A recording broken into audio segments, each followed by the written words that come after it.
Hi guys, welcome to part two. तो guys, part one में हमने डिटर्मिनिस्टिक एंड रैंडम वेरिएबल्स के बारे में बात करी थी। और गाइस, अभी आप देखेंगे कि कैसे ये कॉन्सेप्ट बहुत हेल्पफुल प्रूव होगा to set the stage for probability distributions. Okay, तो अब हम एक चीज़ डिटर्मिनिस्टिक वेरिएबल्स के बारे में जानते हैं गाइस, और वो चीज़ ये है कि कोई भी डिटर्मिनिस्टिक वेरिएबल y, ओके, उसके लिए हमारे हमारे पास हमेशा एक फंक्शन होगा, एक फॉर्मूला होगा एक्स की फॉर्म में, जहाँ पे एक्स एक इंडिपेंडेंट वेरिएबल है। और कोई ज़रूरी नहीं है कि एक ही इंडिपेंडेंट वेरिएबल हो, बहुत सारे इंडिपेंडेंट वेरिएबल भी हो सकते हैं। यानी कि डिटर्मिनिस्टिक वेरिएबल का जो फंक्शन होगा वो बहुत सारे इंडिपेंडेंट वेरिएबल्स का भी फंक्शन हो सकता है, एक का भी हो सकता है, बहुत सारे का भी हो सकता है।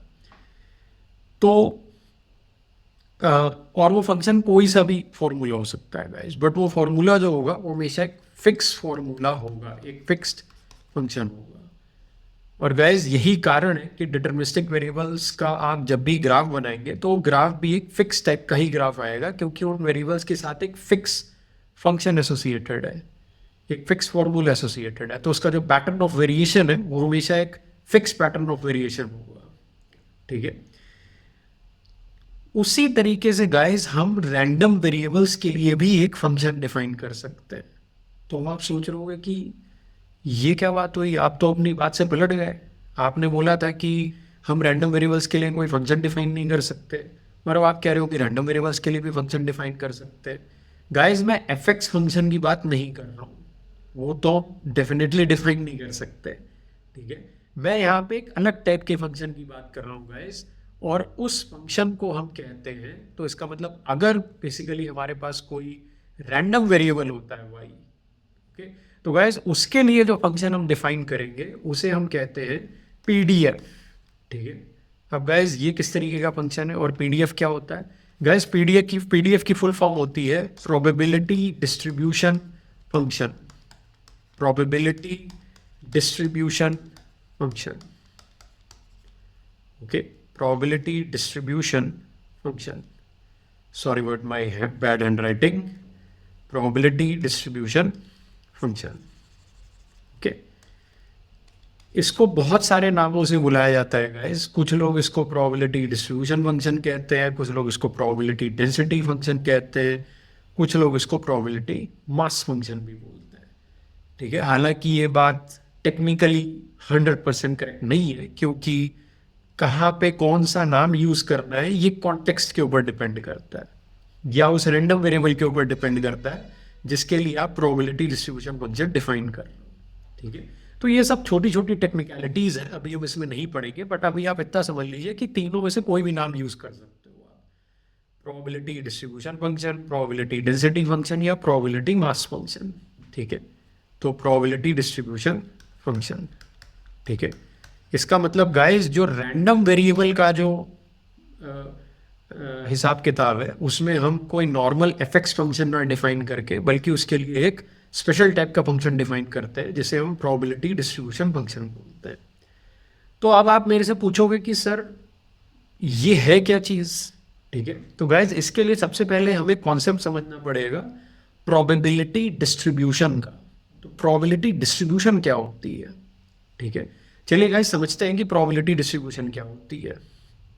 ओके, तो इसको समझने के लिए हम एक छोटा सा एग्जांपल लेते हैं गाइस। तो मान लीजिए आपने एक छोटा सा डाटा कलेक्ट किया, और उस डाटा में आपने दो चीज़ें कलेक्ट करी।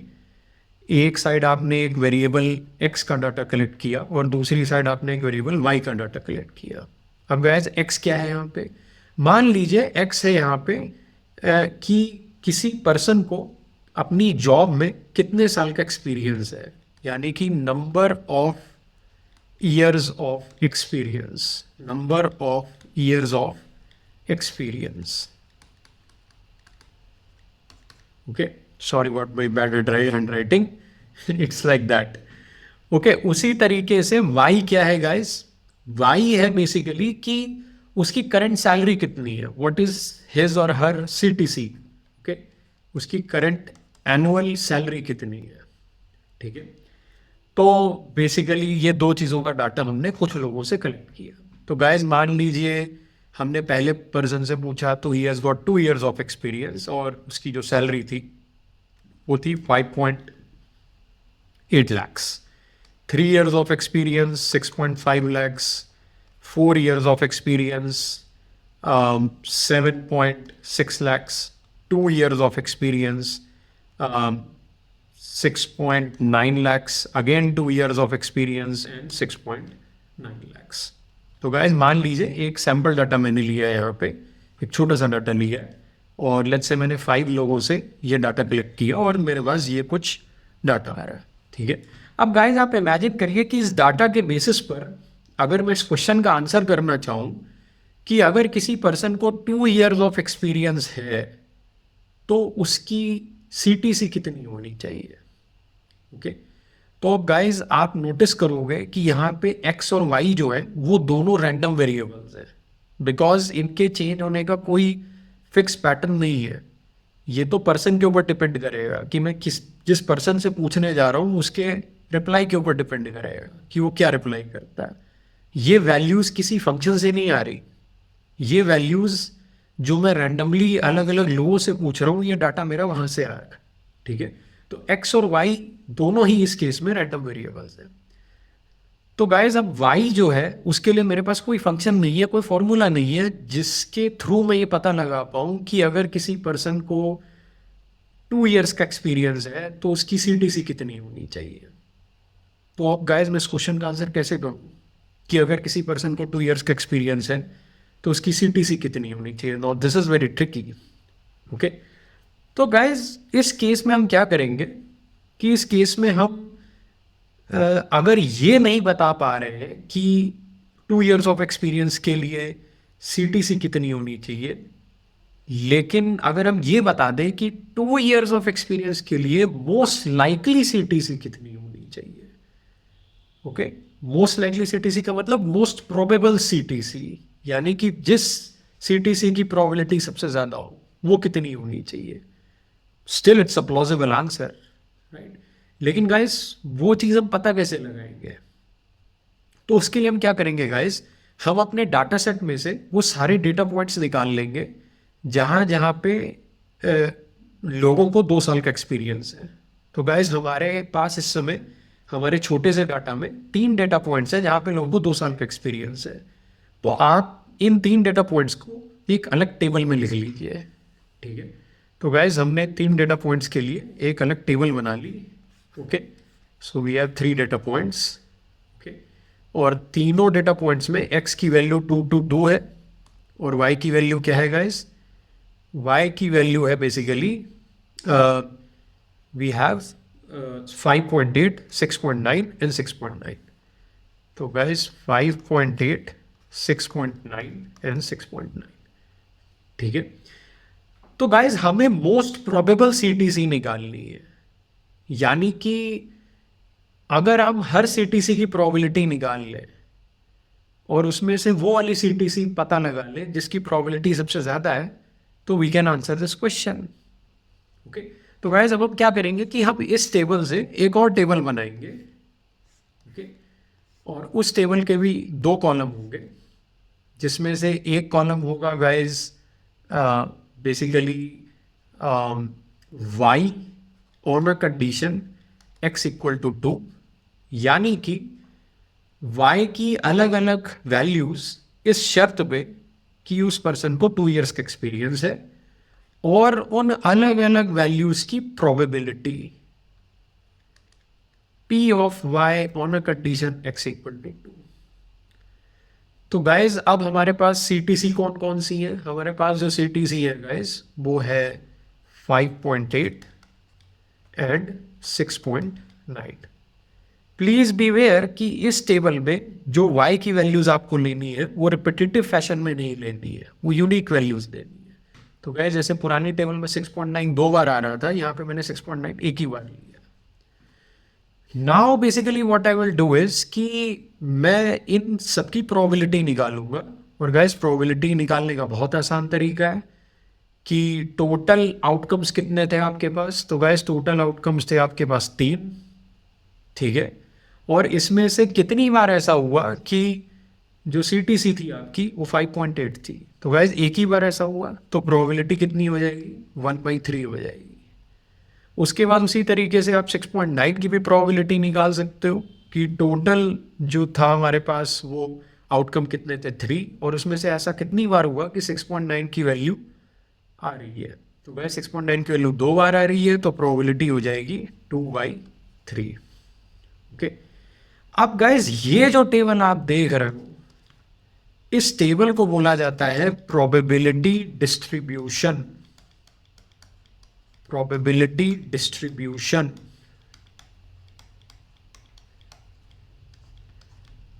Okay, this is called probability distribution. Okay, यानी कि y की हर पॉसिबल वैल्यू की प्रोबेबिलिटी की टेबल बना ली हमने। तो y की हर पॉसिबल वैल्यू x की इक्वल टू 2 के लिए y की जो जो पॉसिबल वैल्यूज आ सकती थी, हमने उसमें से हर पॉसिबल वैल्यू की प्रोबेबिलिटी को रिकॉर्ड कर लिया, और गाइज इस टेबल को हम कहेंगे प्रोबेबिलिटी डिस्ट्रीब्यूशन। ओके, अब गाइज ये टेबल भी हो सकता है किसी ना किसी फंक्शन से निकली हो, तो उस फंक्शन को हम कहेंगे probability distribution function. Probability distribution function.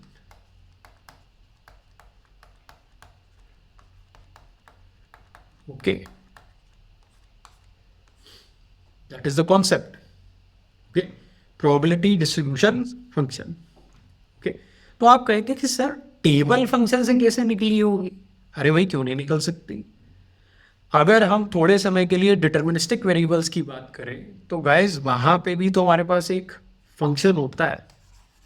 Okay, अगर डिटर्मिनिस्टिक वेरिएबल के लिए हमारे पास एक फंक्शन है y equal to 2x plus 5, और गाइस आप इमेजिन करिए कि मैं एक टेबल बनाता हूँ जिसमें एक साइड x है और एक साइड y है, और मैं x की अलग अलग वैल्यूज के लिए y कैलकुलेट करता हूँ, that is x is -1, y कितना हो जाएगा, इस 3 हो जाएगा, x1 होगा, y7 होगा, x2 होगा, y9 होगा। और गाइस अब आप इमेजिन करिए कि इस फंक्शन को मैंने डिलीट कर दिया, तो अब आप देखिए कि ये जो टेबल आ रही है मेरे पास, ये एक फंक्शन से ही आ रही है। बस फर्क कितना है गाइस कि यहाँ पे जो हमारी प्रोबेबिलिटी डिस्ट्रीब्यूशन आ रही है वो एक टेबल की फॉर्म में, बट यहाँ पे हमारे पास पता ही नहीं कि हमारा फंक्शन क्या होगा, लेकिन जरूर गाइस इसका कोई ना कोई फंक्शन हो सकता है। तो ये टेबल जिस फंक्शन से आ रही है उस फंक्शन को हम कहेंगे गाइस प्रोबेबिलिटी डिस्ट्रीब्यूशन फंक्शन। याद रहे ये हमारे डिटर्मिनिस्टिक वेरिएबल के फंक्शन से बिल्कुल अलग है, क्योंकि गाइस डिटर्मिनिस्टिक वेरिएबल का जो फंक्शन होता है वो डायरेक्टली हमें y की वैल्यू बताता है। यहाँ पे जो प्रोबेबिलिटी डिस्ट्रीब्यूशन फंक्शन है वो हमें y की अलग अलग पॉसिबल वैल्यूज की प्रोबेबिलिटी बता रहा है, और उनमें से फिर हम वो वैल्यू सेलेक्ट कर सकते हैं जिसकी प्रोबेबिलिटी सबसे ज्यादा हो, या कि जो मोस्ट लाइकली वैल्यू हो, या जो मोस्ट प्रोबेबल वैल्यू। ओके, तो गाइज अब आपको समझ में आ रहा होगा कि रैंडम वेरिएबल्स के कॉन्टेक्स्ट में प्रोबेबिलिटी डिस्ट्रीब्यूशंस कितना इंपॉर्टेंट रोल प्ले करती है, क्योंकि रैंडम वेरिएबल्स के लिए हम एक फिक्स आंसर नहीं दे सकते, बिकॉज रैंडम वेरिएबल बहुत सारी पॉसिबल वैल्यूज दे सकता है। लेकिन गाइस फिर भी अगर हम एक आंसर देना चाहे तो उसकी प्रोबेबिलिटी डिस्ट्रीब्यूशन के बेसिस पर हम ये पता लगा सकते हैं कि मोस्ट प्रोबेबल वैल्यू कौन सी होगी, और जो भी वैल्यू मोस्ट प्रोबेबल होगी यानी कि जिसकी प्रोबेबिलिटी सबसे ज्यादा होगी वही हो जाएगा मोस्ट प्रोबेबल आंसर। ओके, तो that's how probability distributions comes into play. Okay, और गाइज इस कंडीशनल प्रोबेबिलिटी डिस्ट्रीब्यूशन का बहुत ही इंपॉर्टेंट रोल प्ले होता है सुपरवाइज लर्निंग के अंदर, जो कि डेफिनेशन के अंदर लिखा भी हुआ है गाइज।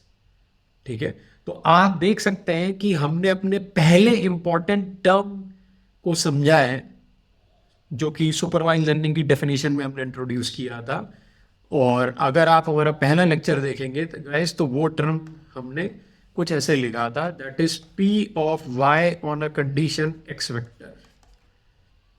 अब गाइस वेक्टर क्या हुआ? वेक्टर मतलब एक इंडिपेंडेंट वेरिएबल नहीं है, या फिर मुझे कहना चाहिए कि एक x नहीं है बल्कि बहुत सारे x हैं।